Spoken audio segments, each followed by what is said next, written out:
Retrouvez tous nos contenus sur YouTube et sur les différentes plateformes. Et si vous voulez nous soutenir, un petit like nous aide beaucoup. Click, click. This is your Kodak moment.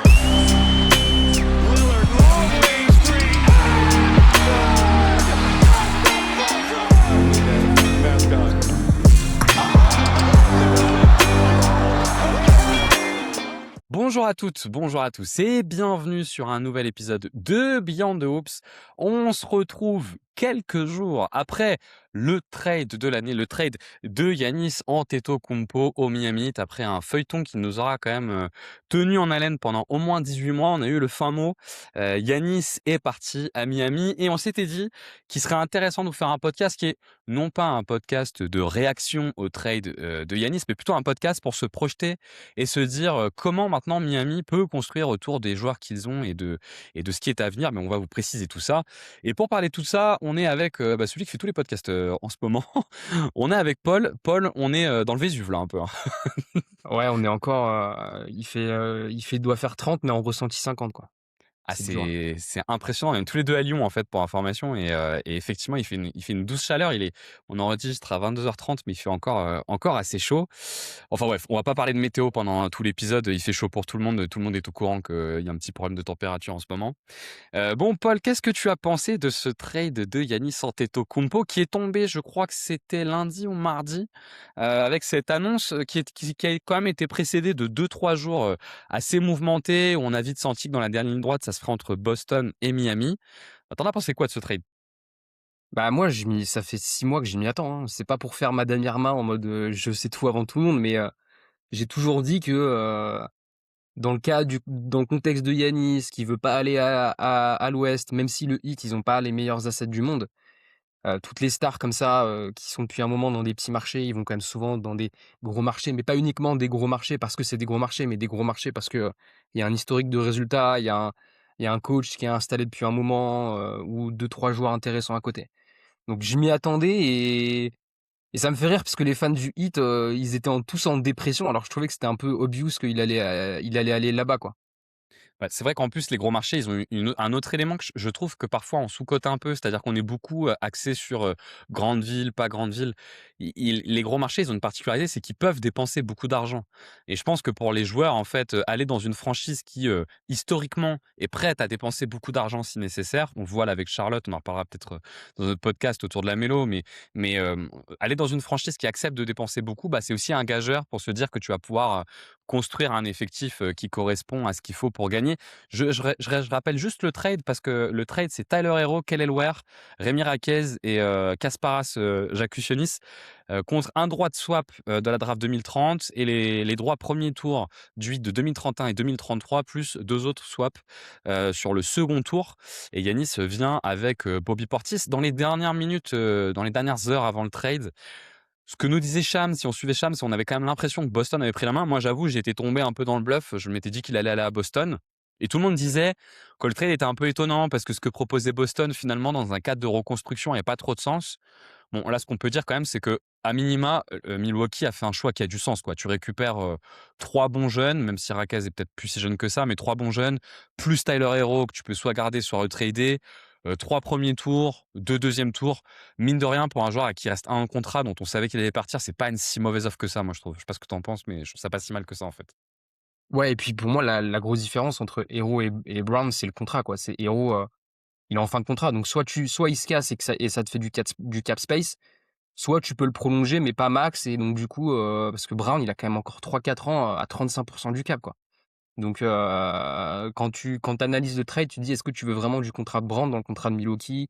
Tu plus dans du win now, donc ça a pas trop de sens, quoi. Ouais et puis, mine de rien, si tu arrives encore à récupérer, imaginons, tu vois, un pick et un swap pour Tyler Herro, ce qui paraît possible, bah, tu finis quand même le truc avec un mec qui te reste un contrat, tu récupères, 4 premiers tours de draft, 2 swaps, tu vois, 2 deuxièmes tours, 3 jeunes. Enfin franchement, c'est à la fin, c'est quand même pas si mal et ça fait un moment en fait, qu'il y a pas eu autant pour un joueur. Tu vois? Forcément quand on pense, au trade, qu'il y a eu pour Lucas, contre Anthony Davis, qui pouvait ressembler un peu au trade projeté avec, Jaylen Brown, bah, c'est quand même bien plus intéressant de, taper dans ces trades-là, de pure reconstruction, pour une équipe comme Milwaukee. Tu y as pas du tout cru toi, à la rumeur Jaylen Brown? Il y a pas un moment où tu t'es dit: «Ah ça va peut-être être Jaylen Brown»? Bah, si, parce que sur les derniers jours, ils étaient dans la course. Enfin, c'était Boston ou Miami, quoi. Mais je me disais Miami, si les Bucks font pas trop les cons, Miami, c'est mieux, quoi. Même si Ouais. Celtics France nous a juré que, il fallait bien plus prendre Jalen Brown que Tyler Herro, mais moi je trouve que l'offre de Miami, elle est bien meilleure. Ouais, je pense que la seule question qui pouvait se poser autour de Tyler Herro, c'est est-ce que en fait, en retradant Brown derrière, tu arrives à obtenir, je sais pas, tu vois, 3 premiers tours de draft, mais bon, ça aurait été une galère. On voit que parfois, c'est des choix qui sont pris et qui sont pas si simples parce que quand tu récupères un joueur et que tout le monde sait que tu veux le trade, bah, forcément sa valeur, elle baisse un petit peu et derrière, c'est pas simple de réussir à bouger. En tout cas, on est dans cette situation où Milwaukee, on dira peut-être un petit mot en fin de vidéo sur Milwaukee, mais où Milwaukee se retrouve avec pas mal de jeunes et Miami se retrouve avec une paire Bam Adebayo, Giannis Antetokounmpo et on s'est dit partant de là, bah, qu'est-ce que tu peux faire pour réussir, à améliorer le roster et comment tu vas réussir à construire autour de cette paire-là et autour de Giannis? Parce qu'en fait, Miami a encore pas mal de joueurs, je veux dire, a toujours pas mal de joueurs dans le roster. On voulait vous donner juste en début de podcast pour que vous puissiez voir, alors on a ceux qui sont, via vidéo, sur YouTube, mais on a aussi ceux qui sont en podcast sur les plateformes.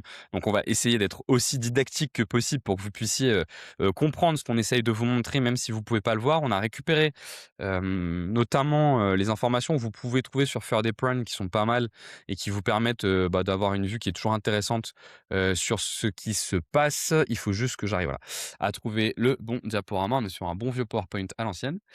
Alors, juste Paul, juste pour qu'on se fasse un petit peu le premier bilan et pour permettre à nos auditeurs d'y voir un peu clair, parce que pour l'instant, c'est vrai que ça a été assez peu évoqué sur la situation dans laquelle est Miami. En fait, Miami a 9 joueurs sur contrat, sous contrat à peu près sûr, 8-9, et ensuite va avoir un choix à faire en dessous d'Andrew Wiggins et va avoir un petit peu de marge pour pouvoir discuter. J'essaye juste de rendre la situation le plus claire possible et après on rentre dans ce qu'ils peuvent faire. En gros, en joueur sûr qu'ils ont, c'est Davion Mitchell qui est toujours là sur le poste de meneur. Pelle Larsson ils vont probablement activer sa team option, qui est un rookie et qui va pouvoir prolonger avec Je eux. crois qu'ils l'ont Yanis, activé aujourd'hui. ah bah ils l'ont activé aujourd'hui, donc en plus si c'est à jour, c'est activé. Yanis et Bam, effectivement. Il y a Drew Smith qui est meneur, qui parfois jouait moins, qui est aussi toujours présent en backup. Jamie Young, qui a une team option. Sincèrement, j'ai aucun souvenir de ce joueur-là, si je suis tout à fait honnête. Myron Garner qui a un contrat non garanti, et c'est surtout Bobby Portis et Nikola Jovic qui viennent compléter le banc. Ensuite, on a un peu tout le monde qui est free agent, Norman Powell, Keisha Johnson, Simone Fontecchio, et on a le cas Andrew Wiggins, qui a une player option qui peut activer ou non activer, donc notamment la possibilité pour Miami, si ça arrange avec lui, de négocier le fait, peut-être de ne pas activer la player option pour étaler dans le temps. Et juste pour que vous puissiez avoir une deuxième vue qui est quand même assez intéressante, et là c'est effectivement ce qu'on récupère depuis Third Apron. En gros, si jamais Wiggins active sa player option, il restera à Miami 20 millions de dollars avant d'être au-dessus du premier apron et donc avant de se voir sa flexibilité nettement baisser. Voilà, ça c'est juste pour que vous puissiez avoir les éléments de base de présentation de ce qu'il est, de ce roster. Et Paul, moi ce que je te propose, c'est peut-être pour commencer, commençons avec l'élément le plus structurant de ce roster, c'est le fit entre Yanis et Bam, qui, bon, on est d'accord, ils vont jamais trade Bam, ils voulaient le trade contre personne, c'est pas maintenant qu'ils vont le trade, enfin, j'espère pas, ce serait quand même bizarre. Et donc, se pose une première question, c'est comment Yanis et Bam peuvent fit ensemble. Toi, qu'est-ce que tu penses de cette association sur le papier? Est-ce que c'est un truc qui t'enthousiasme? Est-ce que tu penses que tu peux construire autour ou est-ce que tu as des doutes à l'inverse? Hem, je pense que je préfère de manière générale les one two punch, où il y a un joueur extérieur et un intérieur, qui soit two way ou enfin si s'ils sont two way, c'est mieux, mais tu vois, je préfère ça, plutôt qu'un one two punch avec 2 intérieurs, où en fait, il y en a aucun qui shoot vraiment bien à 3 points, quoi. Bam, il y a eu du volume cette saison, mais il shoot à 30 à 3 points, quoi. Mais bon, ouais, ce qui est bien, c'est qu'il a montré quand même, Bam, sur les dernières années, qu'il pouvait stretch, et à côté d'Yanis, c'est sûr que c'est important, quoi.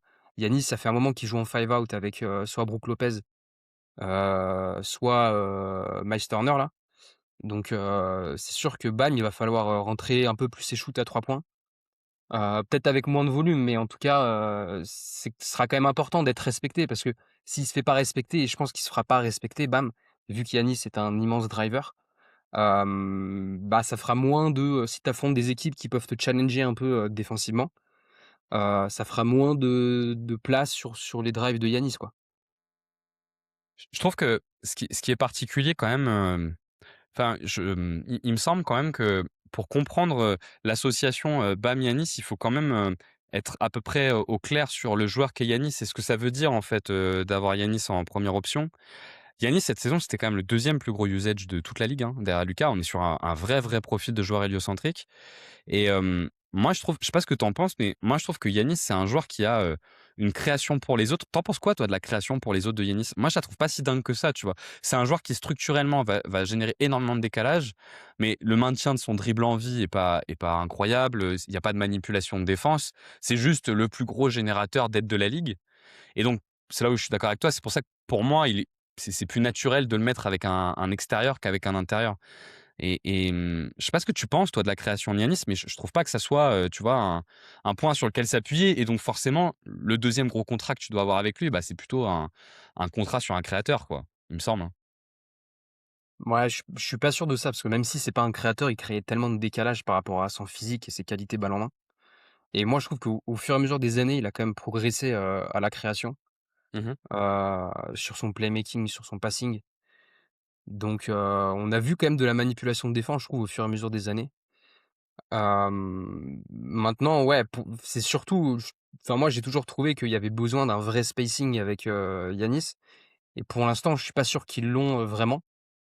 Notamment, tu vois, là, on a vu pour l'instant, il y a Powell qui a pas prolongé, il y a Pelle Larsson dans le 5. Il joue pas bien, Pelle Larsson. C'est un driver, hein, Donc, clairement. Mmh. donc là-dessus, c'est important d'avoir du spacing avec Yanis. Et il a quand même gagné sans un autre gros créateur passeur à côté de lui. Giroud, c'est sympa, Middleton aussi, mais c'était pas parfait. Et on a vu même avec Damian Lillard qu'il y avait, un manque de synergie entre les 2 parce que Yanis, il était pas enclin à faire le «sale travail» entre guillemets, c'est-à-dire, faire, je sais pas combien d'écrans par match à Lillard pour créer des décalages. Donc, je suis pas sûr que Yanis ait besoin forcément d'un top passeur à côté de lui, mais, mais en tout cas, c'est toujours bien d'avoir un extérieur, level, all-star, plus comme il a eu un peu à Milwaukee, quoi. Bah, ce qui est sûr, c'est que, ce qu'on a vu dans le temps, c'est qu'Yanis, c'est pas un joueur qui va te créer une forte connexion avec un autre joueur. C'est un joueur qui est assez isolé, tu vois? Tu as pris l'exemple avec Lillard, effectivement, il y a jamais eu de création de pick and roll au volume avec Lillard, c'est pas le jeu d'Yanis. Avec Middleton, c'est un shot créateur et Yanis, c'est pas un joueur autour duquel tu vas construire une relation avec, le deuxième top joueur et donc dans ce cadre-là, c'est vrai que, bah, Bam est intéressant parce que du coup, ce que tu vas aller chercher chez le deuxième joueur, c'est plutôt tout ce que Yanis a pas plutôt qu'une connexion. Et moi, je trouve que le premier point que peut apporter Bam, tu vois, dans l'association avec Yanis, c'est que, je sais pas ce que tu penses de l'évolution de la défense de Yanis, mais l'impact défensif de Yanis, alors on sait que c'est pas un joueur ciblable, mais l'impact défensif de Yanis, il est quand même très loin de ce qu'on avait, tu vois, en 2021. Et je trouve que parfois, ça a même pu être un problème, à Milwaukee, je trouve. En tout cas, tu voyais bien qu'il était nécessaire, d'avoir un autre fort intérieur défensivement avec lui et j'ai l'impression que Bam peut bien remplir ça, quoi, tu vois? Mais en même temps, je sais pas trop comment les 2, tu vois, vont pouvoir se compléter en défense. Je sais pas comment toi tu te projettes, sur cette partie-là? Je pense qu'on aura plus Bam, sur le pick and roll et Yanis en aide. Même si Bam, je trouve que, sur le pick and roll, par moment, on voit quand même les limites de taille. Il est plus aussi athlétique, qu'en début de carrière. Forcément, il arrive, sur ses 30 ans, la rim protection a jamais été incroyable. Sa réelle plus-value, c'est le fait qu'il peut défendre un peu sur tous les postes, parce qu'il est quand même légèrement plus petit et plus mobile que la plupart des intérieurs. Mais ouais, je pense qu'il y aura Bam sur le pic de manière générale et Yanis en aide parce que, Yanis a des tools physiques plus impressionnants que Bam et je pense que la vraie valeur de Yanis, elle est en aide comme on l'a vu à l'époque avec Brook Lopez qui faisait du drop, et lui qui était en aide, quoi. Et l'autre question que je me pose, tu vois, sur la partie, offensive, parce que tu l'as décrit, tu as effectivement pas de complémentarité sur le spacing. Parce que Bam, peut être un shooter quand même de volume, effectivement, il a montré, mais c'est pas un shooter qui va être respecté. Alors, c'est à peu près sûr que Bam va devoir assumer un peu plus de tirs à 3 points. De toute façon, quand tu joues avec Giannis et que tu es à l'intérieur, c'est un peu nécessaire. Moi, ce que je me disais aussi, c'est que, ce qu'on a pas mal vu de Bam, depuis 1 an, 2 ans, notamment, cette année avec la Circle Offense, c'est Bam en driver et la question qui se pose, c'est comment tu réussis à conserver, ce que tu as réussi à faire progresser avec Bam en driver ou alors à totalement l'abandonner?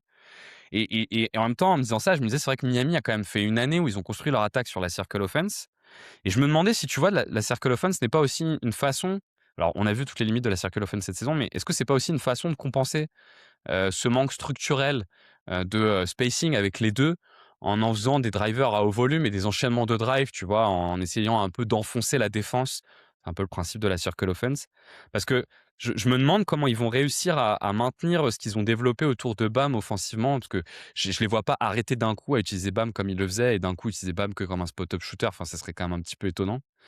Je sais pas comment toi tu te projettes là-dedans et si pour toi, tu vois quelque chose sur ça ou pas d'ailleurs? Bah, vis-à-vis de la Circle Offense, que moi j'ai pas du tout aimé, cette saison.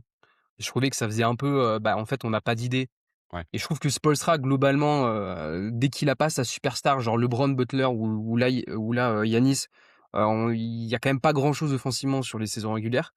Donc, il a essayé de retenter un truc en prenant un truc de Memphis, mais qui avait déjà montré ses limites chez Memphis, pardon. Et au final, moi, ça a pas du tout marché, cette saison, à part en début de saison sur les 10 premiers matchs, et tout. Maintenant, ce qui est sûr, c'est que s'il continue avec sa circle offense, avoir, je sais pas combien de drives par match avec Yanis qui lui, s'il y a bien un mec autonome Ouais. sur drive qui a pas forcément besoin de pick, bah, c'est lui. Donc ça, c'est sûr, c'est très bien. Après bon, le reste du roster, tu as perdu Jaquez qui était quand même bon là-dessus. Ouais. Bon, il te reste Davion Mitchell qui est pas mauvais, mais qui est quand même petit en taille, donc sur drive, dès que tu arrives en playoff, tu vois les limites. Pelle Larsson, c'était sympa sur quelques séquences, mais ce qui est sûr, c'est que dans le profil de Yanis, la circle offense, c'est parfait pour lui et pour son profil. Maintenant, va peut-être falloir aussi avoir une attaque plus diversifiée parce que c'était quand même très stéréotypé cette année où il y avait que ça, quoi. Où il y avait plus de pick and roll et le basket, c'est quand même du pick and roll, quoi. Où c'est quand même des écrans, pas forcément du pick and roll, mais des écrans parce que c'est ça qui crée des décalages.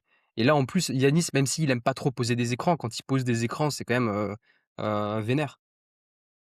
Tu vois là, quand je regardais le truc de Bam et de Yanis, moi ce que je me disais, c'est que, mais peut-être que tu as envie d'en parler aussi, mais ce que je trouvais cool en fait, assez vite en regardant le roster, c'est que je me suis dit: «Les 2 ensemble», alors peut-être que tu auras un phénomène de surpuissance physique par certaines séquences. On avait vu Bam par exemple avec Anthony Davis aux jeux olympiques où parfois c'était assez impressionnant cette capacité de domination physique qu'il avait quand il était avec un autre gros intérieur.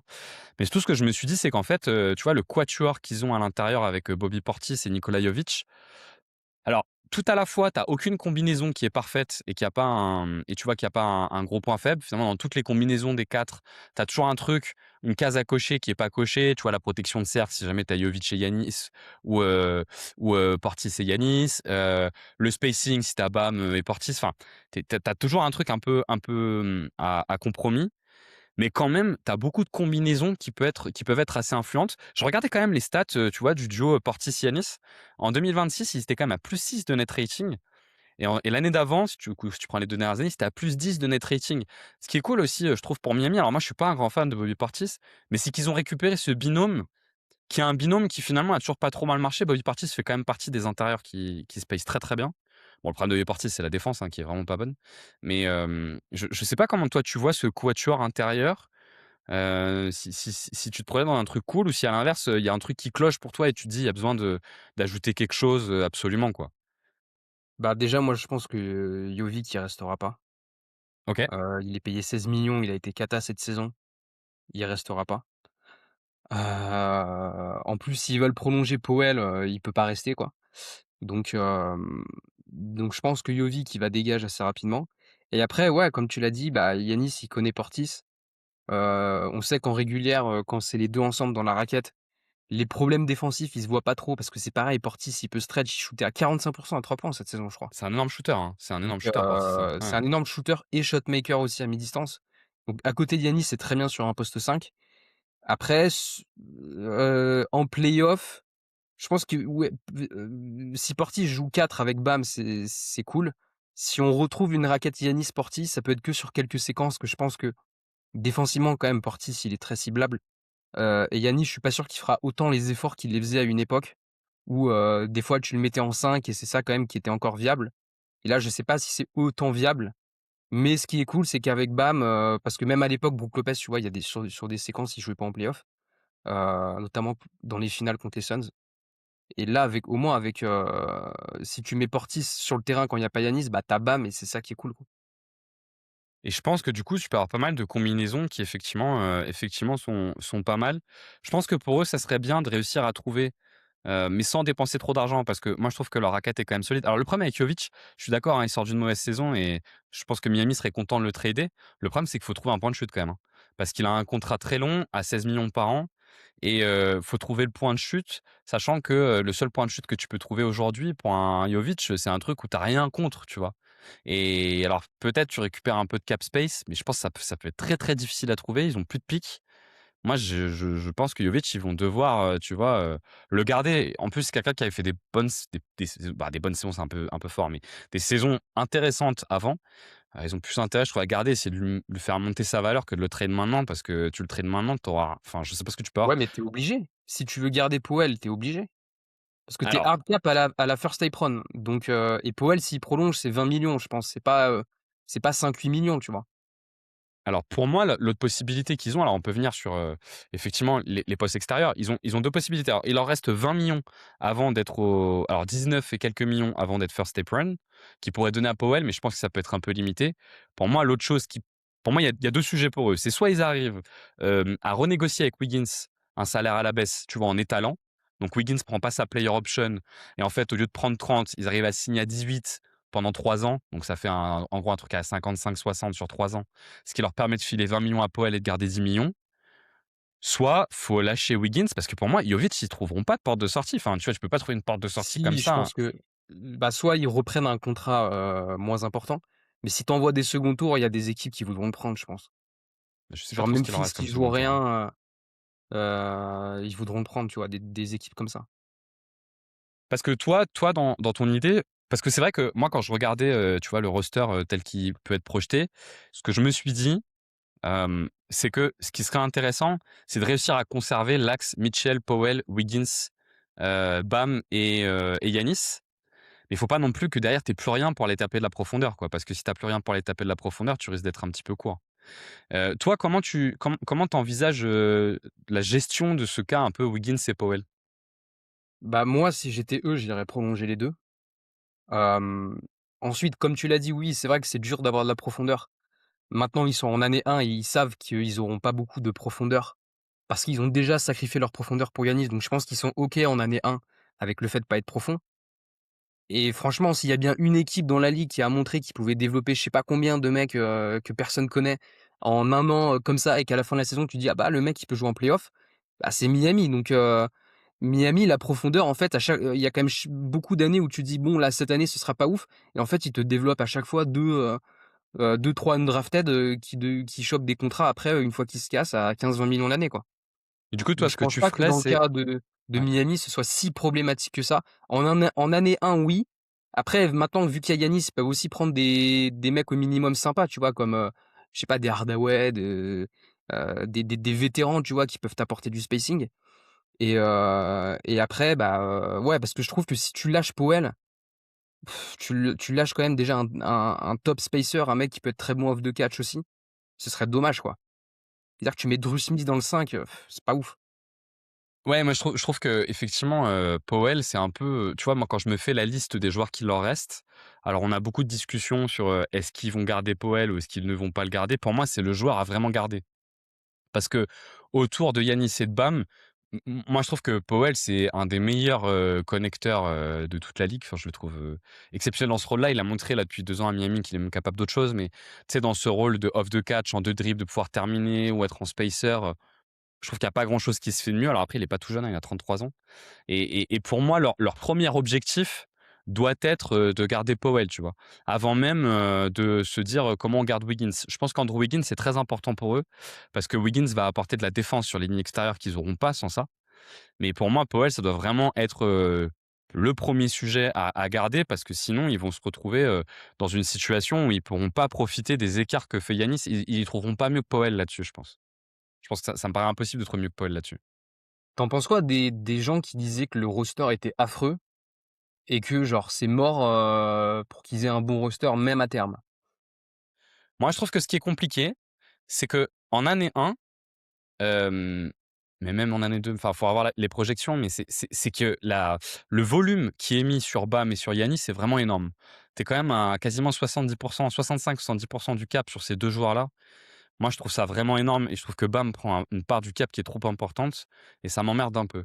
Mais effectivement, quand tu regardes le roster, pour moi, s'ils réussissent, pour moi, en fait, leur enjeu, c'est de réussir à signer Wiggins et Powell et d'avoir 10 millions de dollars restants pour avoir un autre joueur supplémentaire, tu vois. Moi, j'y crois pas trop au trade de Jovic. Effectivement, s'ils arrivent à trade Jovic contre rien, bah, c'est parfait parce que ça leur dégage 15 millions, mais moi, ça me paraît pas crédible. Par contre, ce qui me paraît crédible, c'est tu signes Wiggins sur 3 ans à 20 millions l'année et tu fais le même contrat à Powell. Et comme ça, tu as les deux joueurs et il te reste encore 10 millions pour essayer d'aller chercher un spacer ou un créateur. Et c'est là où on regardera après, mais c'est là où faut voir quel profil tu prends, quoi. Moi, j'irai là-dessus. Je sais pas ce que t'en penses, toi, de ça. Ouais, je suis d'accord, mais du coup, le roster, il est pas si dégueu, tu vois? Parce que Drew Smith, bon, il y a pas grand-chose en attaque, mais c'est quand même un top défenseur sur le point of attack. Larsson, j'avoue que c'est un peu mis de partout, donc c'est pas dingue. Mais si tu arrives à garder ton 5 majeur là, Mitchell, Powell, Wiggins, Giannis, Bam, déjà tu as quand même un 5 majeur qui est bon, qui est crédible, même s'il manque un peu une star sur les postes extérieurs. Je pense qu'il y aura peut-être des problèmes de spacing qu'on verra en playoff. Il y aura dès l'année 1, il y aura peut-être un manque de dynamisme aussi autour de tous ces mecs, parce que je suis pas sûr que Giannis soit si plug and play que ça. Et après, ton banc est pas dingue, mais bon, si tu vas chercher des mecs au minimum, putain, Miami, les gens, ils veulent quand même habiter à Miami. Et avec Giannis et Spoelstra et la culture, tu vois, ça attire des gens, quoi. Après, encore une fois, peut-être en année 1, ce sera pas le cas. Mais moi, je pense que dès l'année 2, tu peux avoir un effectif où tu te dis, ah ouais, ils ont rien à envier aux meilleurs de la ligue. Bon, après, enfin, peut-être pas sur de la régulière, parce que ça manquera de profondeur. Mais quand tu arriveras en playoff, ce sera relou à sortir, quoi. Même pour les top équipes de l'Ouest. Bah, c'est clairement le modèle de développement des Knicks, hein, en fait, hein. Si tu regardes bien, les Knicks, c'est ce qu'ils ont fait, quoi. Tout le monde se disait, il y a trop qui est dépensé sur le 5 majeur et il n'y a pas assez d'argent sur le banc, mais finalement, ils ont réussi à trouver les joueurs, ce qui est intéressant parce que tout le monde dit, faut garder de l'argent pour le banc, faut garder de l'argent pour le banc. Et là, le champion en titre, c'est une équipe qui a tout mis dans son 5 et qui a Ouais. bricolé le banc. Donc c'est sûr que ça permet d'avoir une autre approche de la construction et ça rappelle à quel point d'ailleurs. Moi, je trouvais ça marrant de voir qu'en finale, tu avais deux équipes qui sont construites sur des modèles opposés et qu'au final, les deux équipes qui restent à la fin, c'est deux équipes qui sont construites sur un modèle opposé. Et alors que nous, on est tout le temps à dire en fait, le modèle c'est celui-ci, le modèle c'est celui-ci, puis tu arrives à la fin, en fait, le finaliste, c'est deux trucs qui ont rien à voir. Moi, ce que je trouve cool avec Yanis, c'est que c'est un joueur qui a un tel volume que t'es pas, c'est pas nécessaire, voire parfois c'est contre-productif, d'avoir un arrière ou un extérieur avec un énorme volume aussi. Je trouve que le principal apport que tu as avec Yanis, c'est ce volume-là.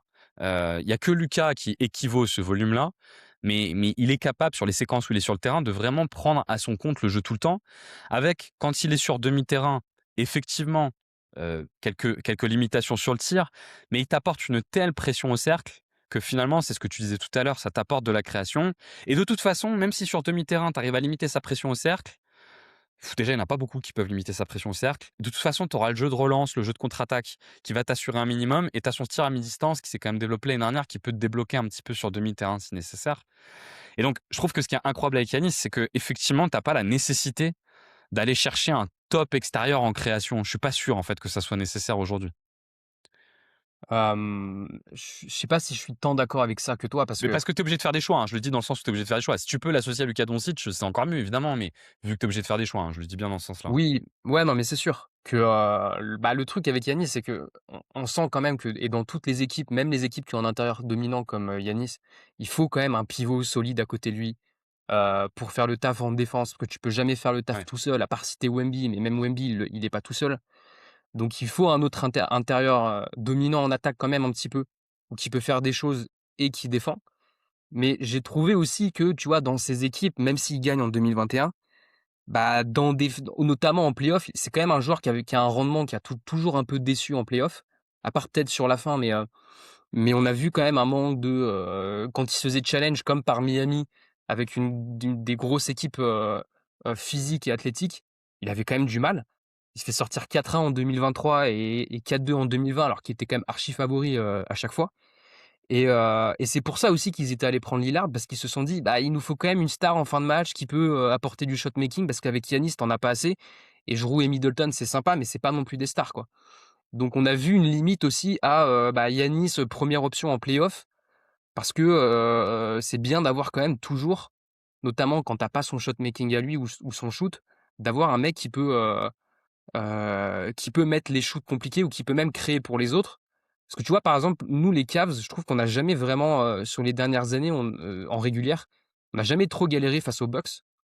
Parce que, bah, en fait, tu avais soit Mobley, soit Allen sur lui, et en net, tu avais soit Allen, soit Mobley. Et donc, du coup, c'était plus compliqué pour lui d'accéder au cercle. Et vu que derrière, il n'y avait pas non plus un super coaching et tout, on n'a jamais trop galéré, quoi.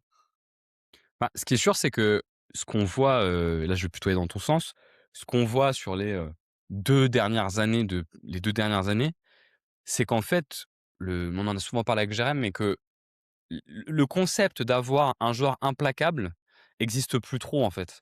Il y a plus grand monde qui est implacable, on a vu lors des playoffs, l'année dernière Il y que, avait que LeBron, quoi.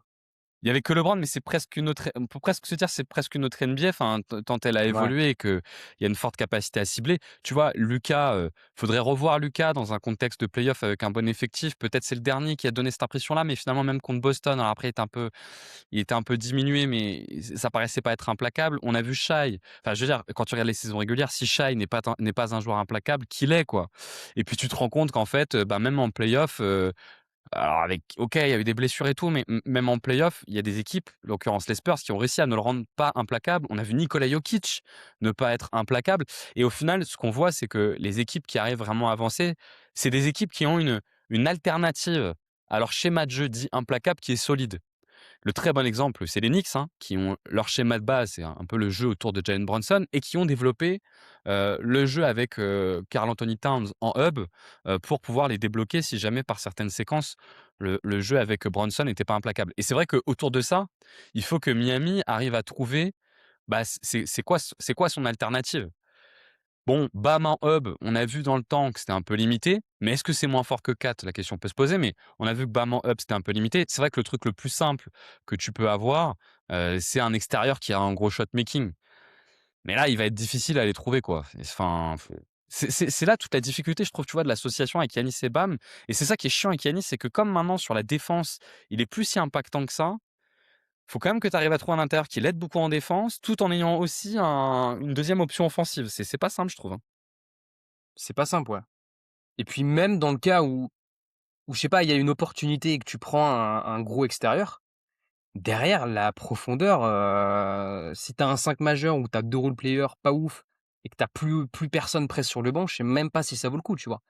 Est-ce que ça vaut le coup de sacrifier, je sais pas, Powell, Mitchell plus Larsson, ou Portis pour un top extérieur? Parce que si tu as qu'un trio, on a vu que KD, Booker, Bill, là, quand tu faisais un trio, ou même, LeBron, AD, Westbrook, tu vois, enfin, si les mecs sont pas si fit que ça entre eux, s'ils font moins les efforts en défense et qu'ils ont un peu le même profil, ça marche plus les trios, quoi. Donc, et du coup, on pourrait dire, bah, c'est peut-être Bam qu'il faut trade, mais je pense pas, parce que ils vont pas le trade, il est trop important, dans la hit culture, et dans l'historique, récent du hit, quoi. Bah, ils ont pas voulu le trade contre Yanis à une époque. Ils vont pas le trade maintenant, enfin, je pense que depuis le début, leur projet, c'est d'associer les 2. Donc c'est pas maintenant qu'ils vont trade Bam, ça aurait pas de sens. Mais c'est sûr que le nouveau contrat de Bam est un peu embêtant quand même, hein. C'est un contrat qui est quand même très, très haut. T'en penses quoi, toi, de ce contrat? Est-ce que pour toi, Bam, il vaut ce contrat-là, ou c'est trop haut pour toi? Il a 30 du cap, hein, sur son nouveau contrat. Bah, je pense que ces dernières années, vu que le hit était plus vraiment compétitif, on se disait: «Ah ouais, il doit tout créer pour lui-même et il est trop décevant là-dessus». Quand c'est l'option 1, tu vois, c'est dégueulasse. Bon, OK, il y a eu le match à 83 points là contre les Wizards, mais sinon, Putain, c'est vrai c'est qu'il quand y même a ça. très décevant, quoi. Mmh. Offensivement en option 1. Donc en option 2, faut pas oublier quand même que de 2020 à 2023, c'est peut-être une des meilleures 2e options, tu vois, sur les playoffs.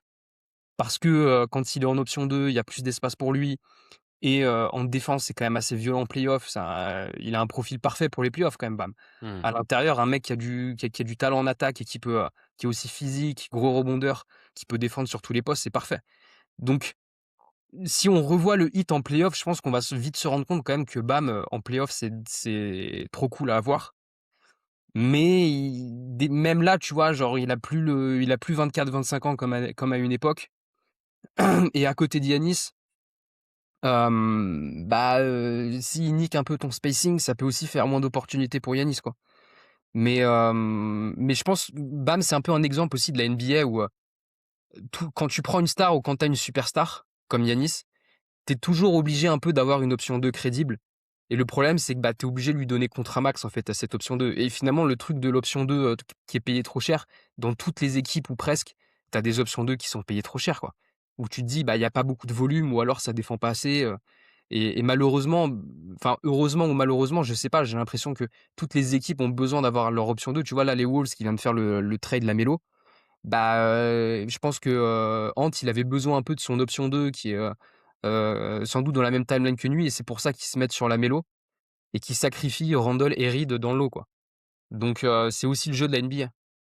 Ouais, je trouve que la seule limite à ça, c'est que j'ai l'impression que c'est d'autant plus cool si ton option 1 est finalement pas si payée que ça, quoi. Tu vois, c'est quand même le cas de Jalen Brunson qui est pas tant payé que ça. C'était le cas de Shai Gilgeous-Alexander l'année dernière, même si elle était un peu particulière la situation économique de OKC. C'est-à-dire, si tu cumules en fait un très gros salaire sur ton option 2, mais que tu as déjà sur ton premier joueur, Yanis, il a un salaire de dingue, hein, il touche du 35 en plus avec le, il avait la possibilité de bumper son salaire, je crois, de 25% dans le cadre du, ou pas de 25%, de 5% dans le cadre du trade, ce qu'il a fait. Yanis va avoir un salaire colossal. Je trouve que là, ça rend le truc un peu compliqué, mais c'est sûr que ta deuxième option, le bon exemple, effectivement, de toute façon, il y a que ça. Là où je te rejoins, c'est qu'il y a que ça. C'est-à-dire que tu prends Karl Anthony Towns, tu prends Jaylen Brown, tu prends Jamal Murray, c'est que des deuxièmes options qui sont surpayées, Et mais pourtant, ils ont gagné, hein. et qu'ils ont gagné. Ils Oui, c'est ont pour ça que je prends cet ils exemple-là. C'est pour voilà. ça que je prends cet exemple-là. Mais qui souvent, par contre, étaient souvent quand même. Alors, Jaylen Brown est un peu à mettre à part parce que Boston dépensait tellement, mais qui par contre souvent sont très complémentaires du premier. C'est là où la complémentarité, je l'ai un peu moins. Je l'ai sur la défense, clairement. Sur l'attaque, je l'ai un petit peu moins et du coup, ils vont devoir la bricoler, tu vois, sur l'attaque. C'est là où ça m'emmerde Ouais, un peu. mais pour revenir à ce que tu dis, je trouve que ça dépend aussi, de ta première option et du fit, oui, comme tu l'as dit. Mais quand ta première option, c'est Yanis, tu as quand même un top 5 joueur NBA, même si, on n'a pas parlé des blessures, ce qui commence quand même à se blesser le C'est un le vrai le problème. Yanis. Mmh mh. Et que, voilà, au niveau du fit, il y aura du manque de peut-être de synergie en attaque et de spacing. Mais quand tu as un top 5 joueur NBA, bon, bah, s'il prend 35% du cap, tu sais que c'est quand même un avantage. Et je trouve aussi que c'est bien quand tes 2 joueurs sont two-way, et là, tes 2 joueurs sont two-way. Donc ça, là-dessus, Il l'a c'est encore cool. Yanis, ouais, pour toi? Ouais, quand même, parce qu'il se Ouais. motive pas en défense. Enfin, à Milwaukee, c'était dur à juger parce qu'il avait aucun intérêt à se motiver en défense. L'effectif était plus compétitif. Mais quand tu vas arriver en playoff, il sera two-way, Giannis, pardon.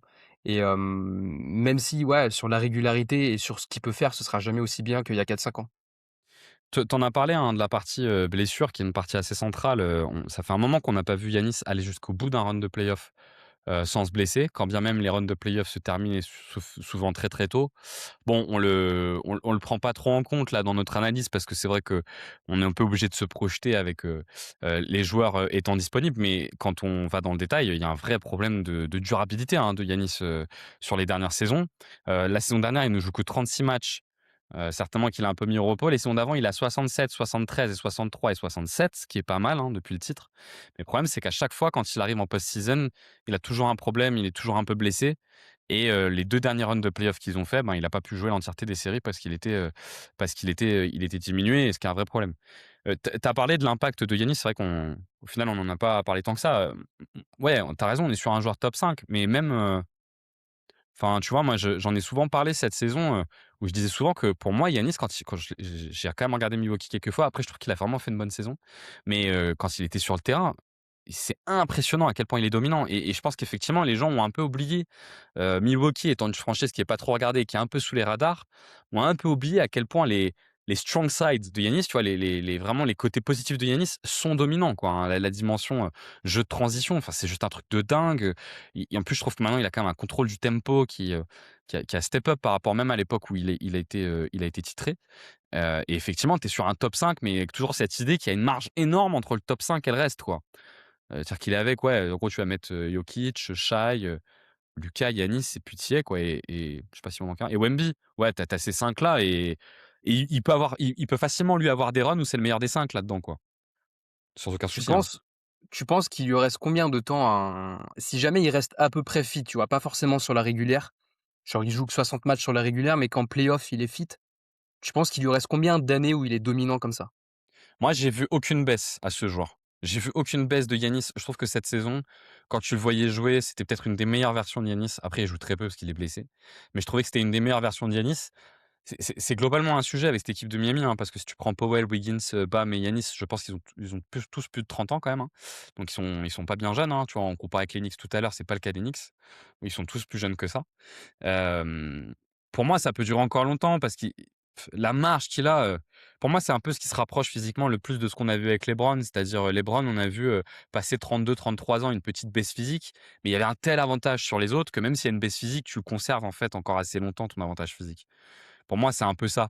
Le truc avec Yanis, c'est peut-être le plus grand athlète qu'on ait eu dans l'histoire de la NBA, hein, Yanis, hein, c'est juste un truc de malade, hein. Et toi, tu le sens comment sur sa durabilité? Ouais, je pense que tu as peut-être facile 3-4 ans encore, quoi. Ouais, Après je à suis pas inquiet, hein. 35 ans, c'est différent. On voit des mecs, qui commencent à baisser, mais je suis plus inquiet par rapport à ses Bam. blessures que par rapport à son niveau sur le terrain. Je pense que, vu que c'est quand même un mec qui repose beaucoup son jeu sur son physique et sur son athlétisme, s'il commence à se blesser, bah, ouais, ça va devenir compliqué, quoi. Alors je corrige, hein, je dis que ils étaient tous au-dessus de 30 ans, c'est pas le cas de Bam, hein, qui a 28 ans. Donc je corrige quand même. Mais Bam, tu vois, je pense que je serais pas surpris que Bam, ça diminue plus tôt que Yanis, tu vois? Je sais pas pourquoi, je suis un peu d'accord avec toi. Moi, je trouve que Bam, ça fait 1 ou 2 ans que je suis moins impressionné, que ce que je pouvais voir par le Ouais, passé, ouais. après je suis d'accord. Après le moteur de Yanis, il est quand même bien inférieur à une époque, quoi. Ouais, ouais, non, non, mais Notamment en clairement, défense. clairement. Non, mais clairement. De toute façon, c'est l'avantage de ces 2 joueurs, c'est que tu mises sur le fait qu'ils vont retrouver un moteur qui est énorme. Je trouve que par contre, dans le roster tel qu'ils l'ont, je trouve que Davion Mitchell, c'est vraiment très bien pour fitter, avec les 2. Je trouve que c'est plutôt ce dont tu as besoin, un meneur organisateur, très bon défenseur, capable de mettre de la pression, qui a un shoot qui est correct et je suis assez hypé par ce côté-là. Je sais pas ce que toi tu penses de Davion Mitchell pour les entourer, mais Ouais, je suis moins fan, moi. Je trouve que, on voit quand même des enfin, il est très petit, quoi. Dans des playoffs, je suis pas sûr qu'il a un profil aussi intéressant que ça, quoi. En régulière, si c'est sûr, c'est cool. Il a montré qu'il pouvait, porter un peu l'attaque par moment sur des séquences, mais je me demande la plus-value réelle du mec en playoff pour l'instant, quoi. donc, si je suis ce qu'on s'est dit, sur ce qu'on s'est dit, par rapport à comment nous on se projette sur le truc là, en gros, on est à peu près d'accord qu'il faut faire son possible pour garder les cinq joueurs là. Mitchell, Powell, Wiggins, Giannis et Bam. On a 2 scénarios tous les 2 un petit peu différents. Toi, tu as un scénario où tu arrives à te libérer de Jovic. Moi, sincèrement, je vois pas comment c'est possible. Mais toi, tu as un scénario où tu arrives à te libérer de Jovic. Moi, j'ai un scénario plutôt où, en gros, tu arrives à trouver un accord avec Powell et Wiggins pour remodeler un peu le contrat de Wiggins et faire en sorte que tu aies de l'argent. Mais finalement, dans nos 2 scénarios, Paul, j'ai l'impression que tu te retrouves avec 10 millions de dollars, 10-12 millions de dollars pour réussir à compléter l'effectif. Sachant que moi, je serais pas surpris que Fontecchio, en fait, re-signe en fin de free agency où ils auront gardé le cap hold juste pour pouvoir Fontecchio parce que c'est comme un spacer et que ça correspond bien à leur jeu. Reste derrière avec ces petits montants, tu as quand même, un joueur ou 2 à aller prendre, avant d'aller sur les role players. Toi, ce que tu disais tout à l'heure, c'est que tu irais plutôt vers un extérieur, plutôt un extérieur créateur ou un extérieur shooter. Tu es autour des 10 millions, tu vois, pour avoir ce joueur-là. Tu irais plutôt sur quoi, toi? J'ai pas vu, enfin, j'ai pas en tête la liste des Alors moi, free j'en ai une agents. si tu veux.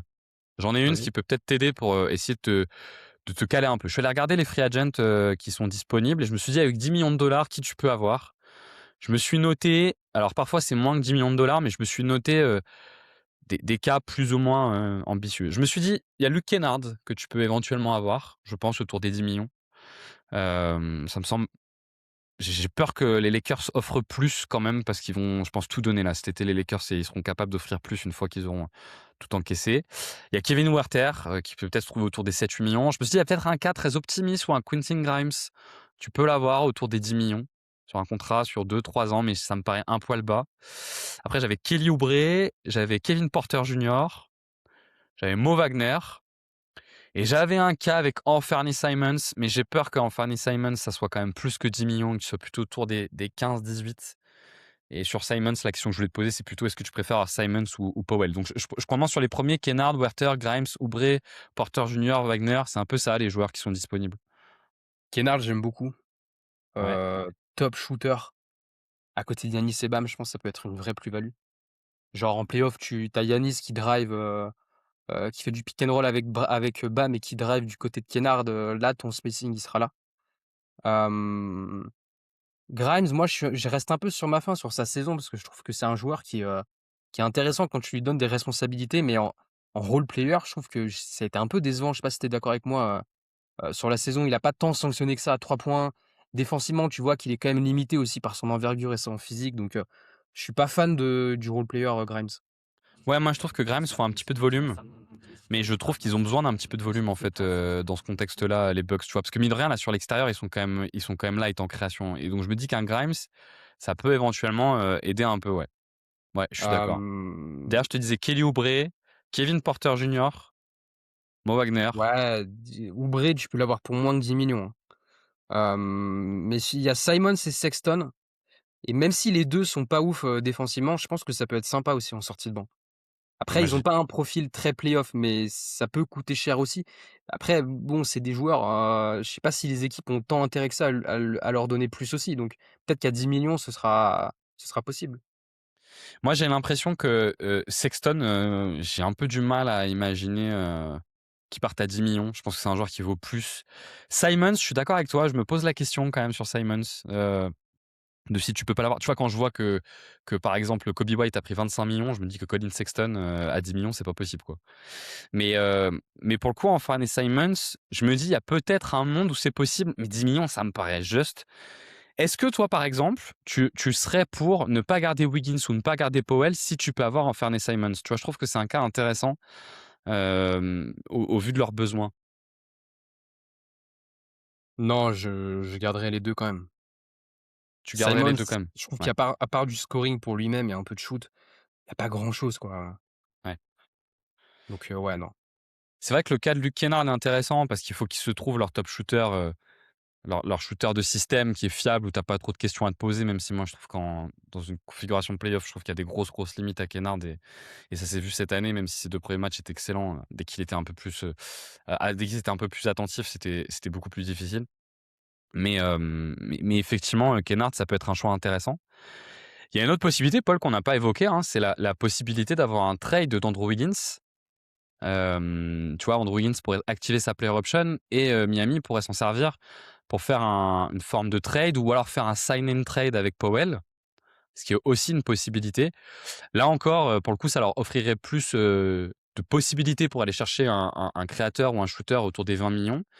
Est-ce que toi, c'est quelque chose que tu ferais, ou est-ce que tu toucherais pas en fait à Powell et Wiggins, même si tu peux aller chercher des joueurs un peu plus créateurs autour des 20-30 millions, tu vois? Bah, ils sont pas intouchables, ça c'est sûr. En plus, ils commencent à vieillir, donc ils ont quoi? 32-33 quand même Powell a les 2 là. 33 et Wiggins, je re-regarde et je te dis. Wiggins, je crois qu'il a 32, ouais, je suis Moi, d'accord, ouais. clairement, ils sont pas intouchables. Après, je crois que là, ils ont quand même plus trop d'assets. Il Ah, leur ils a reste plus peut-être rien. un first. 31 Wiggins. Il leur reste peut-être un first parce que je crois que, ils ont envoyé 2031 ou 2033 et des swaps, mais il leur reste peut-être un first. Ils ont plus trop d'assets. Après, du coup, sacrifier tes assets maintenant parce que tu as Giannis, ça vaut le coup. Mais je sais pas s'ils peuvent avoir bien mieux à l'heure actuelle que Powell et Wiggins. Et mais ce qui est bien aussi, c'est que du coup, je pense qu'ils visaient un peu la free agency 2027, et vu que tu as Yanis, là, au moins, tu es sûr de partir sur ce projet-là, quoi. Ouais, la question, c'est pour quoi prendre, quoi? C'est toujours pareil. C'est-à-dire que si tu plus du tout de marge parce que tu as déjà tout dépensé, c'est vrai qu'il y a un vrai choix à faire pour eux, qui est-ce que tu prolonges Powell et Wiggins dans la longueur ou pas, pour aller chercher d'autres joueurs? Tu vois, je m'étais dit, si jamais, on sait qu'ils sont sur Klay Thompson, il y a des rumeurs autour de Klay Thompson, alors peut-être Nikola Jovic, s'ils arrivent à trouver un truc pour Klay Thompson, tu vois, ça peut être peut-être une porte de sortie Ouais, pour le rendre opérationnel, mais moi je j'aime. trouve qu'il est bien, bien finito quand même, Je Claire. trouve aussi, ouais, ouais, je suis assez d'accord. Mais en fait, ça devient assez compliqué de trouver des créateurs maintenant, sur des montants qui sont bien inférieurs, hein. Tu vois, je regardais la liste, le seul joueur que j'arrivais à trouver, tu vois, sur des montants, qui seraient équivalents à un sign and trade avec Wiggins, mais ils n'arriveraient jamais à le faire, c'est un Emmanuel Quickley, qui pourrait être intéressant, mais une fois que tu sors de ça, Ah, trop cher. c'est Ah, très, très compliqué d'aller trouver, ouais. beaucoup trop cher. Non, mais disons que si tu arrives pas à trouver un top créateur, bon, je pense que de toute façon, s'ils en prennent un, il sera jamais ouf et ils seront toujours limités là-dessus. Mais c'est du coup de trouver un top, top, top spacing à côté, du poste 1 au poste 3. Tu vois, du Kennard, du Tim Hardaway, qui a quand même fait une bonne saison à Denver, des mecs comme ça, quoi, du top shooter. Parce que défensivement, même si c'est pas si ouf que ça sur le point of attack, t'arriveras quand même à, à compenser avec Giannis et Bam dans la défense en playoff. Et au moins, tu auras plus d'espace pour eux en playoff. Donc, si t'arrives pas à choper du top créateur qui te convient, au moins essaye de choper des top shooters. Effectivement, je suis d'accord avec toi. Je pense que les créateurs sont plus durs à aller trouver et qu'ils ont plus à aller chercher autour des shooters. C'est sans doute plus intéressant. Bon, après, il faudra quand même, enfin, c'est quand même difficile sans créateur de réussir à faire quelque chose.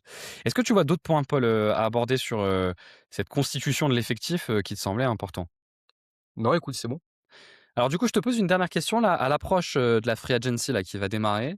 Hem, je veux dire, tu vois, vu les équipes dans la situation dans lesquelles elles sont, est-ce que pour toi, Miami, là, avec ce trade-là et la façon dont on a décrypté là, dont ils abordent la free agency, est-ce qu'ils se retrouvent dans une situation où, ils sont, top chapeau 1, tu vois, des équipes, pour jouer le titre, au jour J, tu vois, avant de se reconstituer? Ou est-ce que pour toi le chemin pour avoir un roster jusqu'au titre reste quand même encore assez long?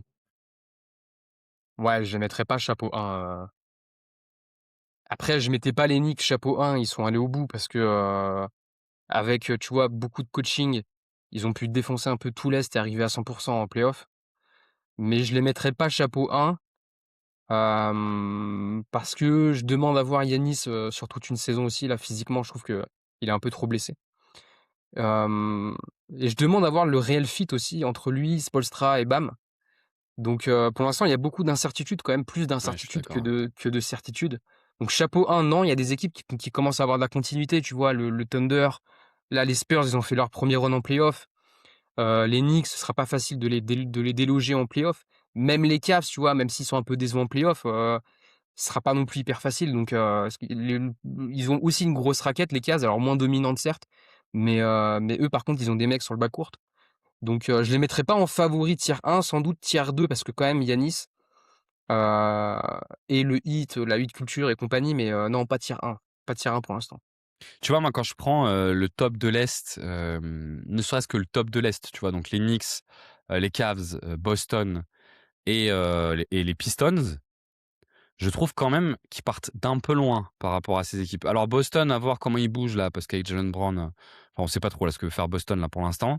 Mais tu vois, quand je compare, je trouve que les Pistons ont un petit temps d'avance, mine de rien. Alors, le problème, c'est qu'il faut voir ce que Jalen Duren, ça vaut à long terme, mais la dynamique est lancée. Ouais, je les mettrais peut-être au niveau des Pistons finalement. Mais je trouve que par rapport aux Knicks et aux Cavs, c'est quand même un cran en dessous, ouais, je suis assez d'accord. Mais je trouve qu'il y a une petite marge quand même. Il y a Surtout, beaucoup de enfin, choses à faire, hein, il y a beaucoup de choses à construire là quand même, hein. ouais, surtout en année 1. En année 2, je pense qu'ils seront vraiment relous à prendre. Mais en année 1, en playoff, je serais pas étonné que ça se fasse sauter en demi de conf, parce que tu vas te rendre compte de plein de soucis, quoi. Ce qui sera une bonne façon d'ailleurs de tester, le binôme, Bam et Yanis, c'est de voir, s'il est viable ou pas. Parce que autant maintenant on n'imagine pas un instant qu'il traite Bam, autant, on sait comment est fait la NBA. Au bout d'un an, s'ils voient une incompatibilité structurelle, ils sont pas à l'abri d'enlever Bam et de partir sur autre chose. Ça, c'est quelque chose qui peut parfaitement arriver. Bon, on espère que, en tout cas, ça vous a plu et que c'était assez complet pour vous. Paul, tu confirmes? Rien de supplémentaire, on s'arrête là-dessus? Non, c'est bon. Eh ben, en tout cas, si vous avez on est curieux d'avoir déjà en commentaire, votre avis sur, ce trade-là et sur comment Miami, doit réussir à entourer, ces 2 joueurs-là. Est-ce que vous imaginez que le Heat, peut réussir, assez rapidement finalement à reconstruire, quelque chose de qualité, peut-être dès l'année 1 ou est-ce que ça va prendre pour vous plutôt 2-3 ans? Je sens que c'est quand même un effectif assez vieillissant, on l'a dit, avec Andrew Wiggins et Norman Powell qui sont pas tout jeunes et bah, écoute, on va pouvoir suivre tout ça, Paul et regarder. En tout cas, c'est cool d'avoir eu ce trade-là, dès le début de la free agency, ça a permis de la lancer. Il y en a eu un deuxième gros avec la Melo Ball, on vous en parlera peut-être prochainement, mais on aime bien prendre un petit peu de recul là sur ces trades et pas faire des débriefs à chaud. Ça permet d'essayer de trouver un angle un petit peu différent et de voir notamment les questions de construction d'effectifs autour de ces joueurs-là qui sont pas inintéressantes plutôt que juste être dans la hype de la sortie du trade. En tout cas, restez connectés, faites attention aux chaleurs et puis on trouvera rapidement de quoi parler. À plus!